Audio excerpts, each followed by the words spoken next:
మరొక విజిలెన్స్ మాత్రం పడింది. ఆ విజిలెన్స్ సంబంధించినటువంటి వార్తను ఒకసారి చూసేటువంటి ప్రయత్నం చేద్దాం. అది నమస్తే తెలంగాణ, అలాగే ఇండియా టుడే, టీవీ న్యూస్ పైన మూడింటికి సంబంధించినటువంటి విషయంలో విజిలెన్స్ అయితే పడింది.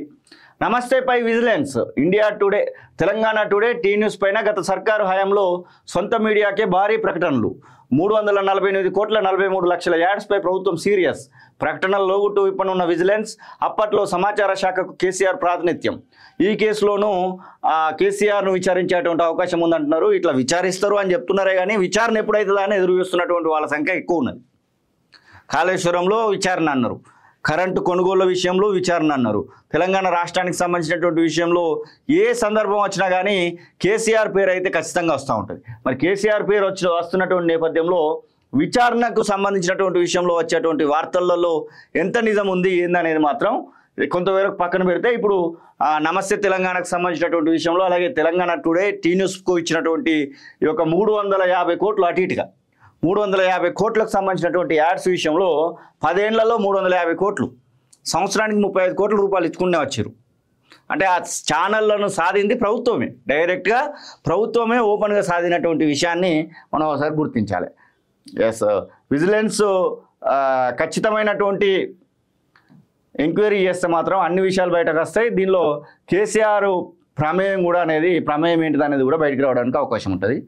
మరి అన్ని విషయాలలో చేసినట్టుగానే అన్ని, ఇప్పుడు కాళేశ్వరం ప్రాజెక్టు, అలాగే కరెంటు కొనుగోళ్లకు సంబంధించి ఇట్లా అన్నిట్లలో చేసినట్టుగానే దీనికి కూడా చేస్తే మాత్రం చెప్పలేము. మరి బీఆర్ఎస్ ప్రభుత్వ హయాంలో తమ సొంత మీడియా నమస్తే తెలంగాణ తెలుగు దినపత్రిక, తెలంగాణ టుడే ఆంగ్ల పత్రిక, టీ న్యూస్ టీవీ ఛానల్కు నిబంధనలకు విరుద్ధంగా 100 కోట్లతో ప్రకటనలు ఇవ్వడాన్ని ప్రభుత్వం తీవ్రంగా పరిగణిస్తోంది. నాటి ముఖ్యమంత్రి కేసీఆర్ తన సొంత మీడియా సంస్థలకు 348 కోట్ల 43 లక్షలను వెచ్చించి ప్రకటనలు ఇచ్చిన వైనంపై విజిలెన్స్ విచారణకు ప్రభుత్వం సిద్ధమైనట్లు తెలుస్తుంది. ఈ అంశంపై వివిధ పత్రికల్లో వచ్చిన వార్తల ఆధారంగా ఇప్పటికే విజిలెన్స్ అధికారులు ప్రాథమిక దర్యాప్తును ప్రారంభించినట్లు సమాచారం. సమాచార శాఖ మంత్రి పొంగులేటి శ్రీనివాసరెడ్డి సైతం ఈ తతంగంపై పలుమార్లు బాహటంగా విమర్శించారు. పత్రికల సర్క్యులేషన్, టీవీ ఛానళ్ల రేటింగ్ ఆధారంగా టారిఫ్లను లెక్కిస్తారు. బీఆర్ఎస్ హయాంలో సొంత మీడియా కోట్ చేసిన రేటును సమాచార శాఖ అధికారులు ఓకే చేశారని ఆయన విమర్శలు చేసిన విషయం తెలిసిందే. సమాచార శాఖ విశ్రాంత అధికారులు కూడా కేసీఆర్ కుటుంబానికి చెందిన ఇండియా టుడే, తెలంగాణ టుడే ఆంగ్ల దినపత్రిక విషయంలో నిబంధనలను ఉల్లంఘించినట్లు తెలిపారు. నిబంధనల ప్రకారం ఓ పత్రిక 18 నెలలుగా నిరంతరంగా ప్రచురితం అవ్వాలి. ఆ తర్వాత ప్రభుత్వ ప్రకటనల జారీకి ఎంపెనల్ ఇవ్వాలి.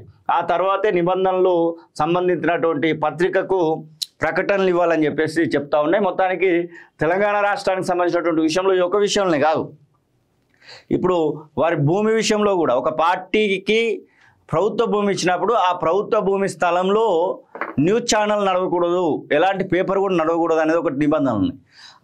ఇప్పుడున్నటువంటి నమస్తే తెలంగాణ, అలాగే టీ న్యూస్ కార్యాలయం ఎక్కడ నడుస్తుందో అందరికీ తెలుసు. టీ న్యూస్ కార్యాలయం నడిచేది తెలంగాణ భవన్లో పనిచేస్తూ ఉంటుంది.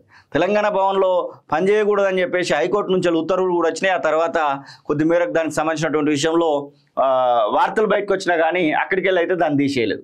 మొత్తం మీద తెలంగాణ రాష్ట్రానికి సంబంధించినటువంటి విషయంలో ఈ గత 10 ఏళ్లలో అప్పటి బీఆర్ఎస్ టీఆర్ఎస్ హయాంలో జరిగినటువంటి ఈ యొక్క దోపిడీల పైన మాత్రం ఖచ్చితమైనటువంటి ఎంక్వైరీలు జరిగితే అందరూ కూడా బొక్కలోకి తప్పదు. మరి రేవంత్ రెడ్డి గారు ఎప్పటికీ అంటా ఉన్నాడు, బొక్కలోకి పంపిస్తాం అంటున్నారు. కానీ మరి ఎప్పుడు పోతాడు, ఏంది, ఎప్పుడు పంపించబోతున్నాడు ఏందనేది మాత్రం ఒక ప్రశ్నగానే కనబడతా ఉంది.